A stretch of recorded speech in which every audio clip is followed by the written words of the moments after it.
दोस्तों, आप अपनी रोज के दिनचर्या में कई ऐसी चीज़ों को देखते हैं जिनका जवाब कई लोगों को पता नहीं होता है। दिन और रात का ये समय हमारी पूरी दिनचर्या में एक महत्वपूर्ण रोल अदा करता है। रात के समय सब लोग सो जाते हैं और दिन के समय सब लोग काम करते हैं, लेकिन ये सब कुछ परफेक्ट पीरियड में कैसे हो रहा है? आखिर पहले दिन और दिन के बाद रात कैसे होती है? ऐसा क्यों नहीं होता कि पहले 2 दिन दिन हो फिर 2 दिन रात हो जाए? फिर दिन और रात छोटे और बड़े क्यों होते हैं? हर साल मौसम के अंदर बिल्कुल फिक्स समय में सब कुछ कैसे होता है? सर्दी, गर्मी, वर्षा की ऋतु समय पर कैसे आती है? और पृथ्वी पर ऐसा भी कई जगह है जहां पर 6 महीने दिन और 6 महीने रातें रहती है। तो वीडियो को आप लोग अंत तक जरूर देखिएगा। वीडियो काफ़ी नॉलेजेबल है। जितना भी अभी बातें मैं आपको बताया इस वीडियो के माध्यम से आप लोग को बताऊँगा। चलिए वीडियो को शुरू करता हूँ। आज इस प्रकार के जितने भी सवाल आपके दिमाग में चक्कर लगा रहे हैं उनका जवाब बड़ी सटीकता से आपको देने वाले हैं। दोस्तों, दिन रात कैसे बनते हैं? ये सवाल बहुत ज़्यादा इंटरेस्टिंग है। सबसे पहले आपको बताते हैं कि हमारे पृथ्वी ब्रह्मांड के अंदर एक गोला के रूप में लटकी हुई है, जो दूर से सूरज की गुरुत्वाकर्षण बल के अंदर बंधी रहकर सूरज की चक्कर लगाती है। पृथ्वी के पास अपना खुद का कोई प्रकाश नहीं है। जो भी उजाला पृथ्वी पर आता है बस सूरज की ओर से आता है। इसलिए सूरज को पृथ्वी पर लोग देवता का भी दर्जा देते हैं। सूरज की वजह से ही पृथ्वी पर जीवन और जो भी पेड़ पौधे की प्रजातियां मौजूद है वो सब सूरज की देन है। अगर सूरज नहीं होता तो आज आप जो पानी पीते हैं वो भी नहीं मिलता, क्योंकि सूरज की गर्मी के बगैर पानी बर्फ़ के रूप में जम जाता। तो फिर आप अपना जीवन की कल्पना तो छोड़ दीजिए। अगर ये कहा जाए कि हम सूरज पर ही जीवित हैं तो ये कोई गलत बात नहीं होगी। आपको पता होगा कि सूरज पृथ्वी से 15 करोड़ किलोमीटर की दूरी पर मौजूद है और ये एक परफेक्ट दूरी है जहां सब कुछ ग्रहों पर सही सलामत रहता है। इसे हम इंसानों का भाग ही कह सकते हैं, क्योंकि शुक्र ग्रह सूरज के नज़दीक है। इस वजह से वहां पर जीवन का वातावरण नष्ट हो गया और मंगल ग्रह पृथ्वी की तुलना में सूरज से ज़्यादा दूर है, इसलिए वहां पर ठंड ज़्यादा है। और अब हम अपने सवाल पर आते हैं कि दिन रात कैसे बनते हैं।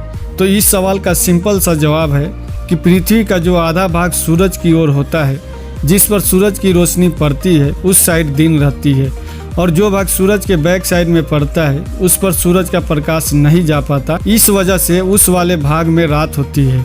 अब दूसरा जो सबसे इंटरेस्टिंग सवाल है कि आखिर दिन के पीछे रात और रात के पीछे दिन क्यों होता है? तो पृथ्वी अपने अक्ष यानी धुरी पर घूमती है। अगर विज्ञान की भाषा में कहें तो इसे परिभ्रमण काल कहा जाता है, और अपनी खुद की धुरी पर एक राउंड पूरा करने में पृथ्वी 24 घंटे का समय लेती है।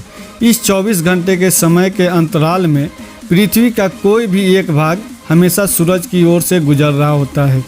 इस कारण सूरज की रोशनी इस भाग में पड़ती है, तो इस वजह से दिन रहता है, और पृथ्वी का जो भाग पीछे की साइड में रह जाता है वो भाग अंधेरे में रहने के कारण वहाँ पर रात होती है। इस प्रकार परिभ्रमण की एक चक्कर में लगभग आधे समय के लिए दिन होता है और आधे समय के लिए रात। तब दूसरा चक्कर आरंभ हो जाता है और इस प्रकार रात के पश्चात दिन और दिन के पश्चात रात रहती है। जो 24 घंटे के दिन रात को साधारण बोलचाल में एक दिन कहा जाता है। और अब आपके दिमाग में जो तीसरा सवाल आ रहा है कि दिन रात छोटे बड़े क्यों होते हैं? अब मैं आपको जो बातें बता रहा हूँ उसे बड़े ध्यान से समझिएगा। अब आपके दिमाग में ये पूरी तरह से एक कंसेप्ट क्लियर हो जाएगा। यदि पृथ्वी का अक्ष पृथ्वी के कक्ष यानी सूरज के चारों ओर चक्कर लगाने वाले मार्ग पर लंबवत है, मतलब कि सीधा है, तो पृथ्वी पर प्रत्येक स्थान पर दिन और रात बराबर होते हैं। लेकिन ऐसा नहीं है। यहाँ पर पृथ्वी का अक्ष पृथ्वी के कक्षा के साथ 66/2 डिग्री कोण बनाए रखता है और पूरे साल के परिक्रमण में झुकाव इस प्रकार रहता है। अब इस वजह से होता क्या है कि 21 जून को उत्तरी ध्रुव सूर्य की ओर सबसे अधिक झुका होता है, जिस वजह से जून में उत्तरी गोलार्ध में दिन बड़े और रात छोटी होती है, और इसका उल्टा दक्षिणी गोलार्ध में दिन छोटे हो जाते हैं और रात बड़ी हो जाती है। और 22 सितंबर को दक्षिण ध्रुव सूर्य की ओर सबसे अधिक झुका रहता है, जिससे उत्तरी गोलार्ध में दिन छोटे और रात बड़ी, और दक्षिणी गोलार्ध में दिन बढ़ जाती है और रात छोटे होते हैं। 21 मार्च और 23 सितंबर को उत्तरी और दक्षिणी ध्रुव का सूर्य के प्रति झुकाव एक समान होता है। इसका परिणाम ये होता है कि दिन और रात दोनों बराबर होते हैं। अब बात आती है पृथ्वी के ध्रुवीय इलाकों की, जो कि मैंने वीडियो में पहले बताया। 6 महीने का दिन और 6 महीने तक रात पृथ्वी के ध्रुव इलाकों में रहती है। उत्तरी ध्रुव 21 मार्च से 23 सितंबर तक लगातार सूरज के सामने रहता है और दक्षिणी ध्रुव 23 सितंबर से 21 मार्च तक विषुवत व्रत पर दिन रात और वर्ष भर समान होते हैं और मौसम भी वर्ष भर एक जैसा रहता है। अब बात आती है आखिर पृथ्वी पर मौसम कैसे बदलते हैं, साल में आखिर कैसे वर्षा सर्दी गर्मी का मौसम आता है। इस सवाल का जवाब छुपा हुआ है। पृथ्वी के द्वारा सूरज का चक्कर काटने के एक राउंड में पृथ्वी सूरज के चारों ओर एक परिक्रमण पूरे एक वर्ष में पूरा करती है, यानी एक चक्कर पूरा करने में 365 दिनों का समय लग जाता है। इसे ही एक साल कहा जाता है। इस परिक्रमण में अक्ष का झुकाव सदा अपने समांतर रहता है। 21 मार्च को सूरज विषुवत वृत्त पर लंबवत चमकता है और 21 जून को 23.5 डिग्री उत्तर में कर्क वृत्त पर सीधा चमकता है। 23 सितंबर को विषुवत वृत्त पर सूरज की किरणें लंबवत पड़ती है और 22 सितंबर को 23.5 दक्षिण में मकर वृत्त पर इसका परिक्रमण ये होता है कि उत्तरी गोलार्ध में मार्च में बसंत ऋतु होती है, जून में ग्रीष्म ऋतु, सितंबर में शरद ऋतु और दिसंबर में शीत ऋतु आती है। दक्षिण गोलार्ध में ऋतु के विपरीत होती है। गर्मी के मौसम में दिन लंबे होते हैं और रात समय में छोटी होती है। सर्दी के ऋतु में दिन छोटे हो जाते हैं और रात लंबी हो जाती है। बसंत और शरद ऋतु में दिन रात बराबर होते हैं और मौसम सुहावना होता है। दोपहर को सूरज की किरणें लंबवत पड़ती है, परंतु सुबह और शाम के समय किरणें तिरछी होती है। यही कारण है कि दोपहर को हमारी छाया छोटी होती है, परंतु सवेरे और शाम के समय छाया बड़ी होती है। इस प्रकार ग्रीष्म ऋतु में सूर्य दोपहर के समय शीत ऋतु की अपेक्षा अधिक लंबवत होता है। अतः ग्रीष्म ऋतु में सहायक छोटे होते हैं और शीत ऋतु में लंबे होते हैं।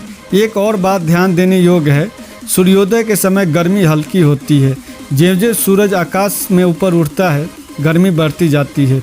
दोपहर के समय सूर्य सबसे अधिक ऊंचाई पर आ जाता है और फिर दिन ढलने लगता है, परंतु गर्मी अभी भी 2 घंटे बढ़ती जाती है। कारण ये है कि सवेरे से दोपहर तक धूप की बहुत गर्मी पृथ्वी में एकत्रित हो जाती है और दोपहर के पश्चात भी सूर्य अभी 2 घंटे लगभग सीधा ही चमकता है, जिससे पर्याप्त मात्रा में और अधिक गर्मी बढ़ती जाती है। फिर सूरज और अधिक ढल जाता है, तब धूप में बहुत कम गर्मी रह जाती है। इस तरह शाम को मौसम ठंडा हो जाता है और रात को भी आधी रात के पश्चात आधी रात की अपेक्षा अधिक सर्दी हो जाती है। ठीक इसी प्रकार ऋतु के विषय में होता है। हमारे यहाँ जून में सबसे अधिक गर्मी न होकर जुलाई महीने में सबसे अधिक गर्म होता है और शीतकाल में दिसंबर की अपेक्षा जनवरी में सर्दी अधिक पड़ती है। दोस्तों, ये था पृथ्वी पर दिन और रात बदलने का फॉर्मूला। इसमें कुछ ज़्यादा बड़ा विज्ञान नहीं है, सिंपल बातें हैं। मैं उम्मीद करता हूँ कि आप लोगों को ये बातें सभी समझ में आया होगा और वीडियो आप लोग को ज़रूर अच्छा लगा होगा। तो अगर चैनल पर आप लोग पहली बार होंगे तो आपसे रिक्वेस्ट है, हाथ जोड़कर रिक्वेस्ट है कि प्लीज़ चैनल को ज़रूर सब्सक्राइब कर ले और बेल घंटी का आइकन आप लोग ज़रूर दबा ले, ताकि कोई भी वीडियो डालो उसका नोटिफिकेशन आपके पास सबसे पहले पहुँचे। तब तक के लिए चलिए नमस्कार।